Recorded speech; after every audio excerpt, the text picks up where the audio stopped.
今天我们来聊聊 AI 相面术，一门结合人工智慧与命理玄学的新奇产物。据说只要看你一眼就能断定你的生死命数的黑科技真的出现了吗？最近有一项号称准确率高达 78% 的赛博算命模型引发热议，这到底是玄学撞上大数据，还是现代科技赋予人类的预知能力？我们不妨一探究竟。试想，如果你有一台时间的遥控器，可以快进到人生结局偷看一眼，你会想提前知道自己的命运吗？现在一些科学家仿佛给了我们这样的机会，透过 AI 演算法来窥视未来，听起来匪夷所思，但先别急着下定论，我们先从头说起。自古以来，人们就对预知命运充满渴望。中国古人常说相由心生，相信从一个人的面相五官就能看出他的性格和命数。在西方也曾盛行过所谓的相面术和颅相学，试图根据外貌特征推测一个人的品性乃至未来。帝王将相们热衷于寻找相士，为自己批命改运，民间更流传各种看相算命的秘诀。然而这些传统相术大多缺乏科学依据，往往只是心理暗示或巧合应验而已，准确性可想而知。坊间甚至有传说更神乎其神，据说某些奇人异事能一眼断人生死。举个传闻中的例子，20世纪东北有位被称作半仙的王恩庆老人，据说他只削瞥你一眼就知道你大限将至与否，许多达官显贵都曾向他求教命运。然而传言这位半仙最终因为泄露天机而死于非命，甚至自己也没能预测到自身的灾劫。当然这类故事听听就好，真实性无从考证，但它折射出人们对预知生死的畏惧与向往。如今时代变了，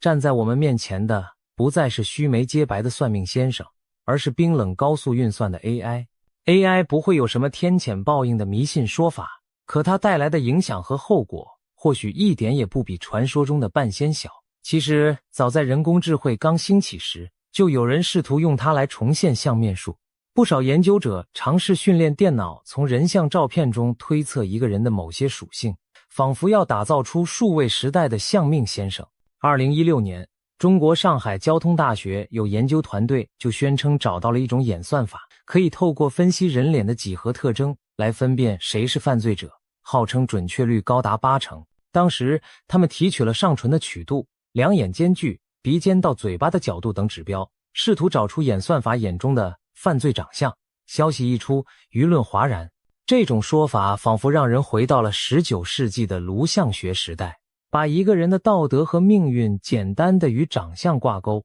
许多科学家和伦理学者纷纷质疑，光凭外表就给人贴上罪犯标签，既不可靠也不公平。毕竟一个人会不会犯罪，先天长相并非决定因素，社会环境和后天经历才是关键。如果按照长相预测命运，只会强化偏见，让那些长相某些特征不巧撞上的无辜人平白蒙受嫌疑。不光是犯罪倾向，当时还有研究声称能用 AI 看相识别人的隐私。比如史丹佛大学曾有学者发表报告，称训练的演算法可以根据一张脸判断此人是异性恋还是同性恋，结果同样引发巨大争议。这些打着 AI 幌子的算命术，本质思路其实和古老的面相玄学差不多，试图透过人的表面相貌来推演内在命运。但现实一次次证明，单凭一张脸能看出的无非是年龄、性别、种族等浅层资讯，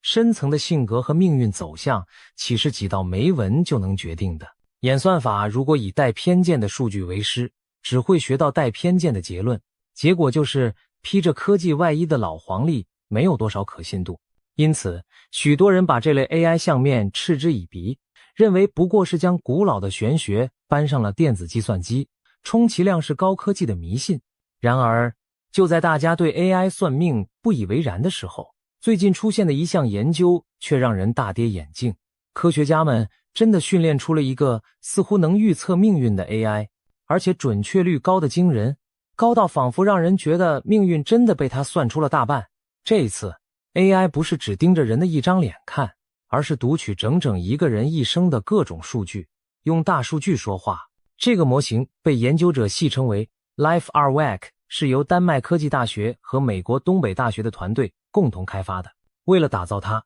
研究人员动用了整整一个国家的数据来培养 AI。 他们查阅了丹麦国家登记库，里面有该国约600万公民的详细人生记录，等于把一个国家的命运全集都搬上了计算平台。从受教育程度、就业职位、收入高低到医院就诊记录、婚姻状况、生育历史，丹麦人一生中的关键细节都在资料库中被逐一记录。可以说，每个人的人生都是由一串事件组成的，而研究人员干脆把每个人的人生经历变成了一段段文字叙述，交给 AI 来阅读学习。他们的做法非常巧妙，受大型语言模型，例如 ChatGPT 的启发，团队把每个人的人生数据转换成一段故事。例如，资料库里原本冰冷的表格资料，在转换后变成这样的语句。2010年8月，艾格尼斯在哥本哈根一家医院担任助产护士，月收入3万丹麦克朗。透过这种方式，每位丹麦公民都被描述成一系列时间顺序的生活事件，仿佛每个人都有一本写成文字的传记。接着 AI 模型就像阅读几百万本自传小说一样，将这所有人的人生故事作为训练语料。在学习过程中，模型试图掌握人生事件与未来结果之间的规律，就好比让 AI 去发现命运的语法。这个思路听起来充满奇幻色彩，但结果却相当硬核。研究团队用2008年至2016年间收集到的丹麦全民资料来训练 Life2Vec， 然后提出问题，考验它的预测能力，让模型预测哪些人会在2020年之前去世。换言之，他们让 AI 扮演判官，从上百万人的人生轨迹中挑出那些即将走到结局的生命。结果如何呢？出人意料又令人震惊，模型的预测准确率居然高达 78%。 也就是说，在实验测试中，有近80%的人口，其生死状况被 AI 正确地预测出来了。78% 的准确率是个什么概念？要知道，过去保险公司精算师根据统计表来预估客户的死亡概率，已经算是很专业了。而这个 AI 模型居然比传统精算方法还要高出约11个百分点的准确度。换句话说，在谁更可能短寿这件事上，机器现在几乎比人类经验更胜一筹。除了预测生死，研究人员还让 Life2Vec 尝试预测人生成长中的其他重大转折。结果显示，它对于预测一个人未来几年内是否会搬迁到另一个城市居住，准确率也有 73% 左右。甚至有报道指出，透过分析一个人的完整数据， Life2Vec 还能估算此人一生大概能赚到多少钱，仿佛一个人将来的寿命长短、居所变迁、财富多寡，这位 AI 算命师都能给出8、9不离10的答案。听到这里，不能不让人背脊发凉。难道我们的一生在大数据面前真的变成了有迹可循的剧本？那么 Life2Vec 是如何断命的？它从海量人生故事中总结出了哪些奥秘呢？研究发现，模型判定谁可能早逝，识别出了一些高风险的共通因素。首先是性别，男性比女性更可能被预测为早逝对象。其次是心理健康，曾接受过心理疾病诊断的人风险明显提高。再来是职业类型，从事技术性工作的族群早逝率也偏高。相反地，一些因素则与较低的死亡风险相关，比如拥有较高的收入或在职场中身居领导职务的人，往往预测寿命更长。简单说来，数据揭示出的趋势并不让人意外，社会经济地位高、健康状况好的群体更长寿，而贫困、身心欠安的劳动阶层男性更容易英年早逝。这其实印证了我们早已知道的常识，财富、职业环境、身心健康都深刻影响寿命长短。AI 不过是从几百万人生中统计出这些规律，然后应用到个体身上而已。当然，命运中总有一些无法预料的变数，这点就连 Life2Vec 也无能为力。研究团队提到，模型预测失误的那些案例，多半是由难以预测的突发事件造成的，例如意外事故或触发的重症心脏病。换言之，如果一个人的死亡是因车祸、天灾这类纯属意外的事件，那再聪明的 AI 也很难事先看出端倪。这提示我们，哪怕统计规律再强大，人生中依然存在着不可测的随机性。78%的预测准确率已经相当惊人，但命运之神依旧保有那剩下的22%，让人类和机器都无法完全掌控未来。如今这位赛博算命师横空出世，我们该拿他怎么办？他究竟是福是祸？首先，研究团队本身对这项技术就保持着谨慎的态度。目前 Life2Wax 并没有对公众或商业机构开放使用，他们明确表示这是为了保护数据提供者的隐私。同时，他们也认为大多数人可能并不想知道自己什么时候会离世，这可以说是相当有人文关怀的考量。试想一下，如果现在有一个 AI 放在你面前，你可以问他，我会在未来4年内死亡吗？你真的敢问出口并且接受他给出的答案吗？有人或许好奇心重，觉得提早知道死期可以安排人生，珍惜当下，但也许更多人拿到死亡预测书后，会每日每夜活在阴影下，哪怕明知还有 22% 的机会是误报，也很难坦然过日子吧。预言本身可能反倒改变了你的行为，让原本不一定发生的命运走向成为了现实，这就是所谓自我实现的预言效应。听来相当讽刺。除了个人心理的冲击，更现实的问题在于这项技术可能被谁掌握，用来做什么。保险公司大概是最垂涎此类预测的人。前面提到 Life2Wax 的死亡预测比传统保险精算表还准，那么保险业者若能获取这种 AI 工具，就可以提早筛选出那些高风险客户，也就是更可能短寿、出险几率高的人。对这些人，他们要不是大幅提高保费，要不干脆拒绝承保。相反，长寿无病的低风险人群则被挑选出来大力争取，结果会怎样？长远看，保险公司盈利或许更有保障了，但整个行业的基础也被动摇，因为保险的本质是风险共担、互助共济。如果每个人的命运被看破，风险高的人被排除在外，那所谓保险就失去意义了。更严重的是，这种做法将导致社会上弱势群体雪上加霜。那些本就可能因健康或经济问题而短寿的人，反而更难获得保障。研究团队显然意识到了这点，特别强调他们反对保险公司使用 Life2Wax， 正是为了防止这种商业滥用造成伦理灾难。再说雇佣就业方面，如果企业老板掌握了员工的命运预测值，情况同样让人不安。假设一家公司在招聘时，暗中使用 AI 模型预测应征者的未来10年健康状况和寿命长短，可能被模型判定为未来麻烦多、工作年限有限的人，很可能就无声无息地被淘汰在面试之外了。这样的歧视是隐蔽而难以察觉的，但对个人而言，绝对是致命的不公平。目前许多国家的劳动法都规定，雇主不得基于基因或健康预测歧视求职者。丹麦也明文禁止使用 Life2Wax 这类 AI 做出任何涉及个人的商业决策，比如保险核保或员工录用等。然而法律虽有禁止，技术的诱惑却总有人铤而走险。当 AI 算命的结果隐藏在数据黑箱中，个人根本无从得知自己是不是因为一份不为人知的命运评分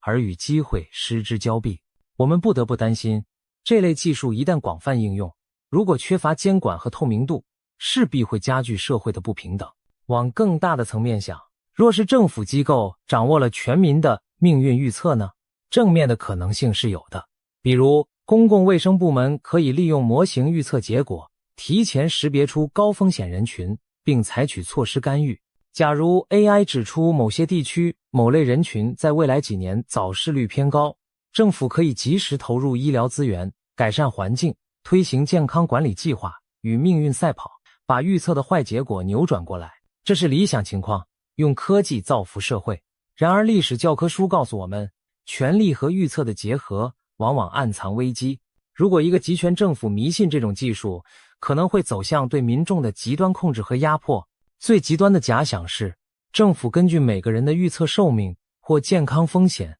给公民分级，甚至作为资源分配的依据。那些被判定命不久矣的人，可能被默认为不值得大量投资的对象，在医疗、教育、保障上被边缘化。反之，被预测为命长多福的人则得到更多倾斜。这样的社会还有人道可言吗？